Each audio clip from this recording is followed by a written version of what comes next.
ang nanay na hindi na inaalala. Dahil akala ng lahat, malakas siya.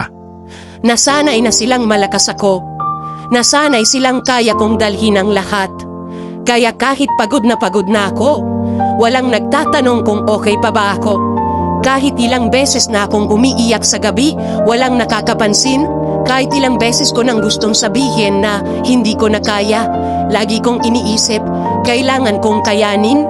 Kasi ako ang nanay, ako ang inaasahan, ako ang kailangang maging matibay. Kahit sa loob-loob ko, basag na ako. Minsan, gusto ko ring marinig ang, kumain ka na ba? O, pahinga ka muna. Minsan, gusto ko ring maramdaman na ako naman ang inaalagaan.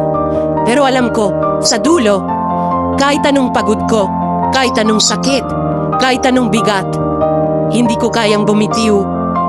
Dahil kahit hindi nila nakikita, kahit hindi nila napapansin, ako pa rin ang nanay. At kailanman, hindi ko matitiis ang mga anak ko.